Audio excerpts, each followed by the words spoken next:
साथियों नमस्कार, मैं उपेंद्र यादव, आप सबका इस लाइव प्रोग्राम में स्वागत है।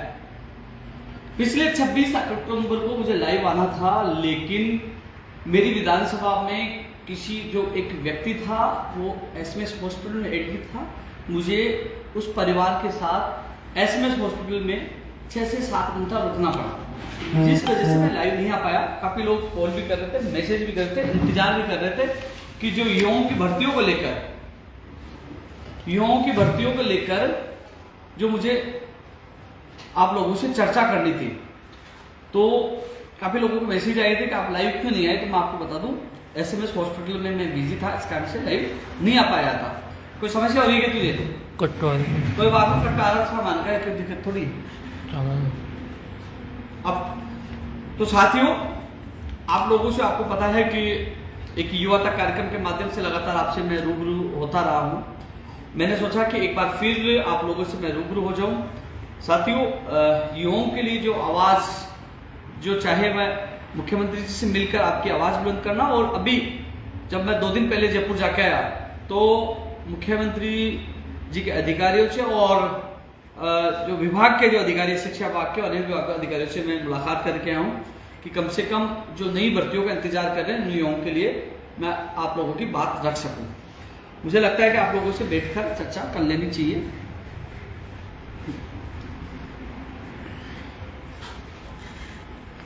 तो अभी लाइव आप लोगों से मैं जुड़ा हूं यूट्यूब चैनल और फेसबुक पेज पर। तो साथियों, आप लोगों से मैं कहना चाहूंगा, काफी लोग इंतजार कर रहे थे। देखो, जो चीज मैं बता रहा हूं आप लोगों को मैंने बताया था, कई चीजों को मैं जवाब देने आऊं। हमारे जो यशस्वी मुख्यमंत्री बचनलाल जी ने जो घोषणा की थी कि वो तमाम पदों को भरेंगे और युवाओं को ज्यादा रोजगार देने का काम करेंगे। तो साथियों, एक चीज आप लोगों को मैं बताना चाह रहा हूँ। कई लोगों के सवाल थे कि फर्स्ट ग्रेड में 2202 पद ही कैसे आए, पद ज्यादा क्यों नहीं आए। सेकेंड ग्रेड भर्ती परीक्षा, जो सेकेंड ग्रेड है, उसकी विज्ञप्ति कब जारी होगी, कितने पदों पर यह भर्ती आएगी। इसके अलावा जो बिजली विभाग की भर्तियों को लेकर भी सवाल थे, अन्य विभागों में भर्तियों को लेकर सवाल थे, कंप्यूटर अनुदेशक भर्ती को लेकर सवाल थे, रोडवेज विभाग की जो 1650 के करीब बता, 1550 या 1650 के करीब बता, मैंने एक ट्वीट भी किया था। तो साथियों, मैं इसको लेकर आप लोगों से चर्चा करूंगा। साथियों, मैं इतना जरूर कह सकता हूं, जब मुख्यमंत्री से मुलाकात की थी तो माननीय मुख्यमंत्री जी ने कहा था कि मैं युवाओं के लिए बहुत कुछ करना चाहता हूं। महिला आरक्षण को लेकर भी कमेंट आ रहे हैं, मैं कमेंट पर बाद में चर्चा करूंगा। लेकिन कई दिनों बाद आप लोगों से मैं रूबरू हो रहा हूं। इसको क्यों चला रखा, बंद कर देना इसमें। तो मैं आप लोगों से इस लाइव के माध्यम से मैं इसलिए कि चालू नहीं कर पा रहा, जो चीज़ों को बोलना था कि लोग जुड़ जाए, क्योंकि मैंने 8:15 बजे का टाइम दिया था। पिछली बार भी 26 अक्टूबर को 8:15 बजे का टाइम दिया था, जुड़ नहीं पाया था। इसलिए मैं चाहता हूँ काफ़ी लोग जुड़ जाएं, उन तक मैसेज गया हुआ है और महत्वपूर्ण बात आपके सामने रखूंगा। युवाओं से मैं जुड़ा हूँ, लगातार युवाओं की बात रखना, उनका पक्ष रखना, युवाओं की बात सरकार तक पहुँचाना, जो मेरा कर्तव्य मैं निभा रहा हूँ। माननीय मुख्यमंत्री जी से मिलकर भी आपकी बात रखी थी और अब मैं उन भर्तियों को लेकर चर्चा और करूँगा, क्योंकि इस लाइव आज का इसलिए महत्वपूर्ण है कि मैं सेकेंड ग्रेड भर्ती कितने पदों पर आएगी उस पर भी चर्चा करूँगा। फर्स्ट ग्रेड में जो कम पद हैं उसके लेकर भी चर्चा करूंगा। कंप्यूटर अनुदेशक, चतुर्थ श्रेणी कर्मचारी, कई भर्तियों को लेकर मैं आप लोगों से चर्चा करूंगा। अभी लोग जुड़ गए हैं, मुझे लगता है कि मुझे अब मुद्दे पर आ जाना चाहिए, भर्तियों को लेकर चर्चा शुरू कर देनी चाहिए। साथियों, मैं इतना जरूर कह सकता हूं कि लोग कह रहे हैं कि इस सरकार में क्या होगा, तो मैं ये बताना चाहूंगा कि 200 से ज्यादा पेपर लीक माफियों को पकड़ने का काम, जेल में डालने का काम यशस्वी मुख्यमंत्री बचनलाल जी ने किया है। जो पिछली सरकार में जो मांग उठा रहे थे, मैं आपको बता दूं, जो कांग्रेस कार्यालय के बाहर गए थे, हमें उठा के जेल में पटक दिया था। हम मांग कर रहे थे जूनियर अकाउंटेंट में 40% किया जाए सीटी के लिए। यही बचनलाल जी की सरकार ने 40% करने का काम किया, माइनस मार्किंग करके उसको हटाने का काम किया, जो पिछली सरकार में मांग कर रहे थे। पिछली सरकार में मांग कर रहे थे कि पंचायत राज जैन भर्ती के लिए भी, और उसकी आपको पता है पंचायत राज जैन भर्ती के लिए भी नियम संशोधन हो गए। पिछली सरकार में मांग करती चतुर्थ श्रेणी कर्मचारी के हजारों पद खाली है, केवल मांग करते रहेंगे, लाठियां खाते रहेंगे, जेल जाते रहेंगे, लेकिन भारतीय जनता पार्टी की सरकार बनते आपको पता है कि इसके नियम संशोधन भी कर दिए हैं, चाहे वो वाहन चालक भर्ती हो, चाहे चतुर्थ श्रेणी कर्मचारी भर्ती हो। तो मैं धन्यवाद देना चाहूंगा मुख्यमंत्री महोदय भजन लाल जी का, जिन्होंने हम जब उनसे मुलाकात की बात रखी तो युवाओं की पीड़ाओं को समझा। जब युवाओं को मैंने मुलाकात की थी तो कम से कम इन भर्तियों के कम से पद सर्जित तो किए, लगभग 60,000 के करीब पद बताए जाते हैं। इसमें वित्तीय जो स्वीकृति 48,500 कितने पदों पर मिली है, वाहन चालक भर्ती भी आएगी। इसका कैलेंडर आपने देखा होगा, जो परीक्षा कब होगी और एग्जाम का परिणाम कब आएगा, ये भी इस कैलेंडर में जारी हुआ है। और कोशिश की जा रही है, पाबंद किया जा रहा है, कर्मचारी चयन बोर्ड को कहा जा रहा है कि जो आपने कैलेंडर जारी किया उस कैलेंडर पर आपको परीक्षाएं भी करवानी है और उनका परिणाम भी जारी करना है। जो स्लॉट खाली रखे गए थे वो वाहन चालक भर्ती और चतुर्थ श्रेणी कर्मचारी के लिए रखे गए थे, यानी कि 80 भर्ती परीक्षाओं का कैलेंडर जारी किया गया था। तो ये देख लीजिए, मुख्यमंत्री जी ने एक ऐतिहासिक काम किया है कि एग्जाम कब होगा, परिणाम कब जारी होगा, उसकी तिथि जारी करके एक ऐतिहासिक कैलेंडर जारी किया है। तो साथियों, जो मैं चर्चा आप लोगों से कर रहा हूं, सबसे पहले तो मैं रीट पात्रता परीक्षा को लेकर चर्चा कर लूं। रीट पात्रता परीक्षा आचार संहिता के बाद ही इसकी विज्ञप्ति जारी होगी, अभी जारी नहीं होगी, यानी कि आचार संहिता के बाद ही, यानी कि 23 तारीख जो बता रहे हैं उसके बाद ही रीट पात्रता परीक्षा की विज्ञप्ति जारी होगी। बीच में सवाल यह था कि 2 एग्जाम, एक एग्जाम होगी, पैटर्न चेंज होगा, काफी लोग दुखी हो गए थे, परेशान हो गए थे। जब युवाओं बेरोजगारों के प्रतिनिधिमंडल के साथ मैं सीएम साहब से मिला, सीएम साहब को अवगत करवाया, सब 2 एग्जाम ठीक है। और ट्वीट करके सोशल मीडिया पे डालकर मैंने कह दिया था, मुख्यमंत्री जी ने इसमें सकारात्मक आश्वासन दिया, रीट पात्रता परीक्षा और शिक्षक भर्ती होगी, वही हुआ। यानी कि जो पिछली सरकार में जो हम संघर्ष कर रहे थे, जिन भर्तियों के लड़ रहे थे, उनसे कई, उनमें से 3-4 मांगे आते ही मुख्यमंत्री जी ने पूरी कर दी। तो साथियों, रीट पात्रता परीक्षा की विज्ञप्ति आचार संहिता के बाद ही जारी होगी। एक चीज और कह रहा था मैं, सेकंड ग्रेड, एक सवाल में उठा रहा था, कई लोग कह रहे थे कि 17,000 पदों पर पद शिक्षा विभाग में स्कूल व्याख्याता के खाली है, मात्र 2202 पदों पर विज्ञप्ति क्यों जारी है। तो साथियों, उन तमाम युवाओं के लिए जो मेरा लाइव देख रहे हैं, उनके लिए बड़ा महत्वपूर्ण है, इसको गौर से सुनना और लोगों को बताना। 17,000 जो विभाग में पद खाली बता रहे हैं, जो न्यूज़पेपर में भी आई है, और 2202 पदों पर ये वैकेंसी क्यों निकाली जा रही है, तो मैं इसका जवाब दे रहा हूँ, मैं आप लोगों को बता रहा हूँ। मैं विभाग में मैंने अधिकारियों से बात की, ऐसा नहीं है कि मैं शाहपुरा चला गया तो आप लोगों को भूल गया, नहीं, कभी ना। मैं महीने में 1-2 बार जयपुर आता हूँ, तो मेरा कर्तव्य युवाओं के लिए आवाज़ बुलंद करना वो भी निभा रहा हूँ, और जो मैंने वचन शाहपुरा की जनता को दिया था 365 दिन काम करने का, वो भी निभा रहा हूँ। तो साथियों, जिस समय इन पदों की गणना की जा रही थी, क्योंकि अभी नहीं है, वित्तीय स्वीकृति अभी मिली है, जिस समय पदों की संख्या की गणना की जा रही थी उस समय ये पद इतने ही रिक्त थे, उसके बाद तो और भी पद रिक्त है। तो मैं आपको बता दूं, 2202 पद है और 225 पद है एग्रीकल्चर विषय के, जो नियम संशोधन की वजह से अटका पड़ा है। तो टोटल है 2427 पदों की फर्स्ट ग्रेड होगी, यानी 225 पद किसके हैं, एग्रीकल्चर विषय के, जो लोग इंतजार कर रहे हैं नियम संशोधन के।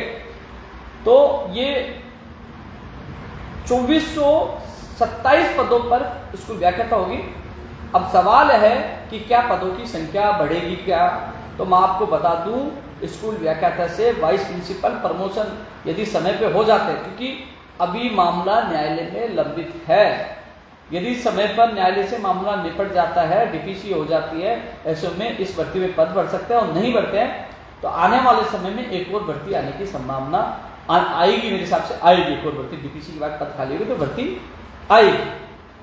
अब न्यायालय में आपको पता है कि न्यायालय में ना आपकी ना मेरी, न्यायालय में कब तारीख मिलती है। जैसे 3rd ग्रेड की जो बात करें, सुप्रीम कोर्ट में 3rd ग्रेड की, जो 3rd ग्रेड से 2nd ग्रेड डीपीसी होनी है, प्रमोशन होने, वो भी सुप्रीम कोर्ट में लंबित है। पिछली बार जो 50,000 पद बढ़ाने की मांग कर रहे थे, तब यही कहा गया था पद खाली नहीं है, क्योंकि प्रमोशन होगा, डीपीसी हो गए, तब 3rd ग्रेड में पद खाली होंगे। सब लोगों को पता होगा वो जो मामला आंदोलन हुआ था, उसमें तत्कालीन शिक्षा मंत्री का यही बयान था, तो वो मामला भी सुप्रीम कोर्ट में लंबित है। हालांकि मुझे पता है कि जब सुप्रीम कोर्ट में जो फैसला आएगा, उसके बाद जब थर्ड ग्रेड से सेकंड ग्रेड पर जब डीपीसी होगी तो थर्ड ग्रेड में काफी पद खाली होंगे, बड़ी संख्या में, मेरे हिसाब से अनुमानित है हजारों की संख्या में थर्ड ग्रेड भर्ती आएगी। तो ऐसे स्थिति में मैं आपको बता दूं, यदि समय पे डीपीसी हो जाती है, न्यायालय से ये जो मामला अटका हल हो जाता है, तो इस भर्ती में पद भर सकते हैं। मैं कोशिश करूंगा माननीय मुख्यमंत्री से मुलाकात करके पद बढ़ाने के लिए मैं पूरी कोशिश करूंगा। यदि न्यायालय से नहीं हो पाता तो फिर आने वाले समय में नई भर्ती आ सकती है, ये आप लोगों को मैं बता रहा हूँ। लेकिन मेरे तरफ से जो कोशिश होगी मैं पूरी कोशिश करूंगा, ये आप लोगों को विश्वास दिला रहा हूँ। सीधा रह भाई, इसको क्यों पकड़ रखा है? इसमें क्या है? किसमें? तेरे पे। इसलिए अब मैं बात कर रहा हूँ सेकंड ग्रेड की। जिस समय सेकंड ग्रेड की पदों की गणना होकर वित्तीय स्वीकृति के लिए फाइल की थी, अभी कई लोग ट्वीट भी डालेंगे, कई लोग, क्योंकि अभी तक ये, क्योंकि पहले जब मैं था वैसे राजस्थान के युवाओं को पता चल गया है। क्योंपेन यादव जो कहता है सही कहता है। मैंने 2200 के करीब पद बताए थे, 2202 पर स्कूल व्याख्याता की आई, दूसरे दिन विज्ञप्ति भी जारी हो गई थी। मैंने 1-2 महीने पहले भी बताया था, लोगों ने कहा कि क्योंकि किसी कारण नहीं जा पाई थी वो अभ्यर्थना, लेकिन मैंने उसका खंडन भी किया था, नहीं जा पाई। लेकिन सबको पता, जो मैं बताता हूँ वो सही बताता हूँ, लेकिन काफ़ी लोग कॉपी भी करते हैं, हम भी कॉपी करने लग जाएंगे। तो 2129 पदों पर वित्तीय स्वीकृति मिली है सेकंड ग्रेड पे। कितने पदों पर? 2129,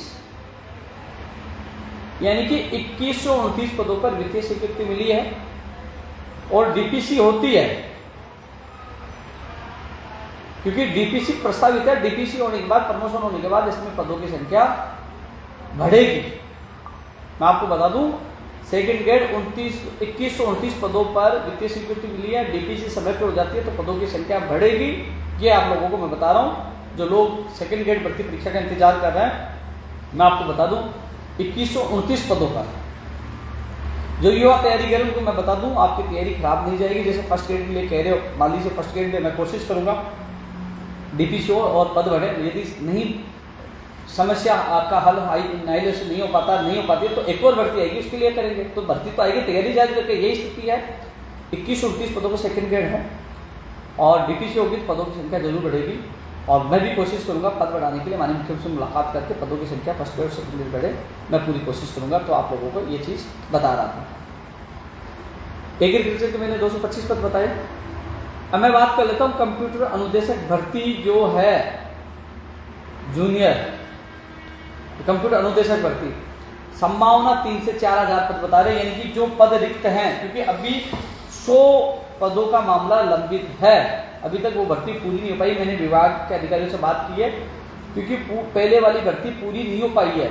100 पदों का मामला अभी भी लंबित है, ये भर्ती पूरी होगी, उसके बाद उसका प्रोसेस शुरू होगा।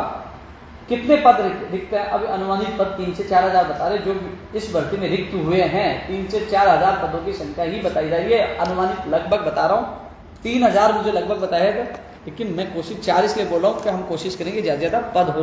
लगभग 3 हज़ार खाली बताए जा रहे थे। जितने पद जो पिछली भर्ती में खाली होंगे उन्हीं पदों पर यह भर्ती आएगी। इतना जरूर कह सकता हूँ, कंप्यूटर अनुदेशक भर्ती पिछली सरकार में समझौता हुआ था कि उन्होंने जब हमारी मांग शिथिलता की नहीं मानी थी तो नई भर्ती के लिए उन्होंने वादा किया था कांग्रेस सरकार ने, लेकिन कांग्रेस सरकार ने पूरा नहीं किया।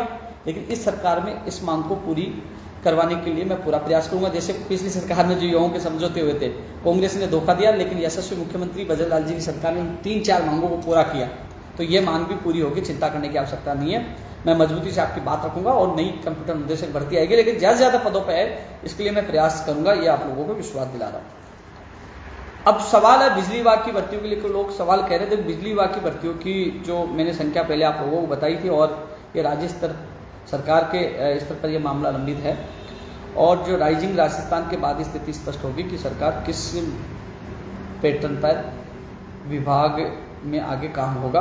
तो अभी इस बिजली विभाग की भर्तियों की दिसंबर में राइजिंग राजस्थान के बाद स्थिति स्पष्ट हो पाएगी, लेकिन वह पेंडिंग है। लेकिन मैं कोशिश करूँगा जो विभाग ने जो भेजी गई है उन पदों पर स्वीकृति मिले और भर्ती आई है, मैं मेरी तरफ से प्रयास करूँगा। अब बात करा जाए चतुर्थ श्रेणी कर्मचारी 48,500 कितने पदों पे आएगी? लगभग 60,000 पद खाली बता दें, लेकिन वित्तीय स्वीकृति 48,500 कितने पदों पर मिली बताई है, इसकी आप लोग तैयारी शुरू कर दें। नई एसआई भर्ती, चाहे वो पुरुष हो, मैं आपको पुनः कह दूं, नई एसआई भर्ती महिला एसआई के लिए भी और पुरुष जो एसआई भर्ती है, जो एक कह रहे कि केवल महिलाओं के लिए एसआई के जो लोग मांग कर रहे थे, और एसआई भर्ती नई एसआई के लिए भी मैं माननीय मुख्यमंत्री जी और सरकार के सामने मांग रखूंगा कि ये भर्ती निकाली जाए। पीटीआई भर्ती की भी मांग रखूंगा, कनिष्ठ अनुदेशक की जो मांग कर रहे हैं, इसमें आईटीआई किए हुए विद्यार्थी भी मांग कर रहे हैं। तो जितना संस्कृत शिक्षा विभाग की भर्तियां हैं, मुझसे जितना होगा मैं आप लोगों की मांग रखूंगा। अब लाइव में जुड़ा हूँ, अब मैं कमेंट देखने की कोशिश करूंगा। मैं यूट्यूब पे जा रहा हूँ, एक बार कमेंट देखता हूँ।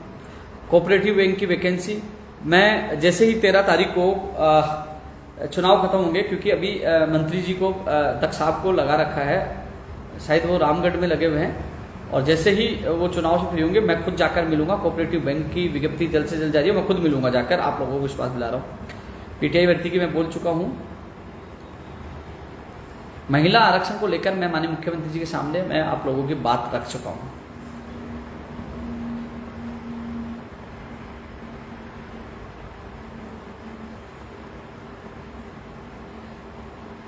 वीडियो वेटिंग का जो मामला है और इस बार जो सुनवाई बता रहे हैं, क्योंकि इस बार डबल एजी साहब से मेरी बात हुई थी, वो विदेश गए हुए थे और आज सुनवाई थी, लेकिन डबल एजी साहब ने कहा कि मैं जल्दी लौट रहा हूँ और अगली सुनवाई में वो पूरी कोशिश करेंगे इसका विस्तार हो जाए। मेरी बात हुई है डबल एजी साहब से, जो वीडियो भर्ती के मामले में हाई कोर्ट में जो केस सरकार की तरफ से केस लड़ रहे हैं। थर्ड ग्रेड की बात करें, पहले पात्रता परीक्षा होगी, लेकिन थर्ड ग्रेड की अभी इसलिए नहीं हो पाएगी कि पदों की संख्या डीपीसी के बाद स्थिति स्पष्ट हो जाएगी कितने पदों की, क्योंकि अभी प्रमोशन का थर्ड ग्रेड से सेकंड ग्रेड का प्रमोशन अभी का जो मामला सुप्रीम कोर्ट में लंबित है, उसके बाद ही पदों की संख्या का पता चल पाएगा। और क्योंकि प्रमोशन होगा तब अच्छी पदों की स्थिति हो पाएगी, इसलिए साथियों प्रमोशन होना आपके लिए भी जरूरी है, जिससे पदों की संख्या अधिक से अधिक आ सके।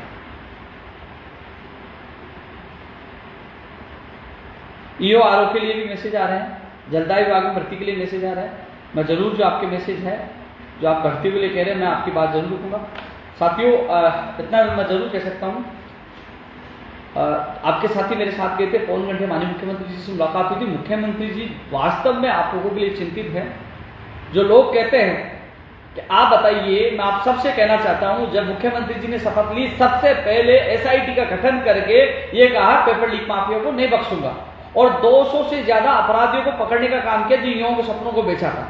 आप देख लीजिए, जो 2 मगरमच्छों आरपीसी के सदस्य थे, मुख्यमंत्री जी की इच्छा शक्ति देखिए, उनको पकड़ा है और जेल में भी डाला है, लगातार कार्रवाई कर रहे हैं। आपने देखा ईओआरओ भर्ती को रद्द किया, सीएचओ भर्ती परीक्षा का पेपर लीक हुआ, मैंने सबूत दिए। क्या कांग्रेस सरकार ने क्या उसको रद्द किया था? नहीं किया था।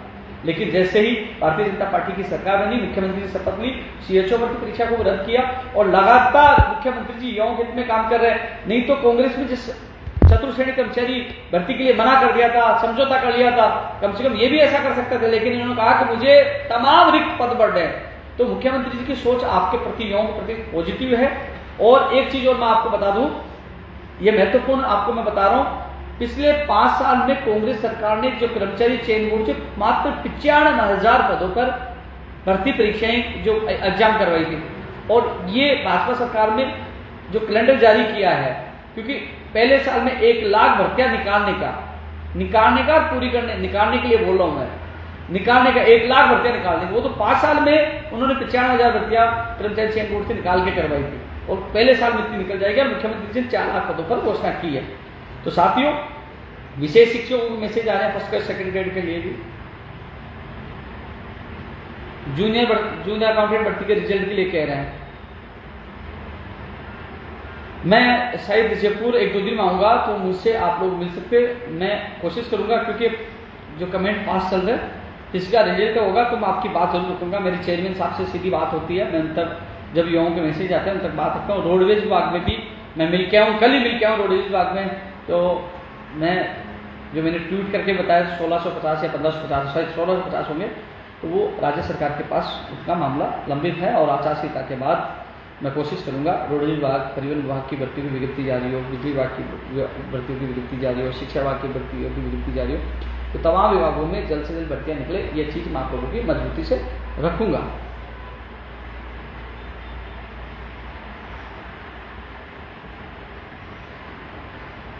साथियों कई लोग कह रहे हैं चुनाव आयोग। साथियों मैं जयपुर रहता था तो पहले चुनाव आयोग से आपने देखा होगा कि मैं भाग कर चुनाव आयोग से परमिशन लेकर भी भर्ती प्रक्रिया शुरू करवा देता, लेकिन मैं क्या जो वचन दिया था मैंने शाहपुरा कि मेरी देवतुल्य जनता को मैं जयपुर आपने देखा हो शाहपुरा मैं बहुत रात को 12 बजे तक जनता के बीच में रहता हूँ, घर 12 बजे पहुँचता हूँ। तो मेरी मजबूरी है क्योंकि साथियों आप समझ जाओगे क्योंकि आपका जो नेतृत्व करने वाला व्यक्ति यदि जहाँ नीति नियम बनते हैं वहाँ पहुँचता है तो आपकी मदद करेगा। आपने देखा होगा कि जैसे अभी सीटी में 40% करवाना, आपकी चतुर्थ श्रेणी कम से कई भर्तियों को लेकर जब भी माननीय मुख्यमंत्री मुलाकात थी आपकी बात रखी तो कहीं ना कहीं आपकी बात रखने वाला कोई होना चाहिए।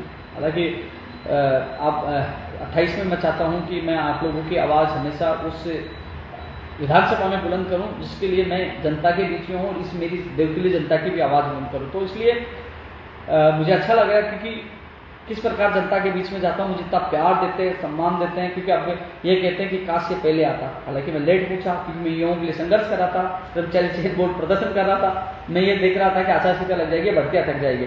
काश मैं 2 महीने पहले भी आ जाता तो ये परिणाम अलग होता, लेकिन 15 दिन में मैं कुछ नहीं कर पाया।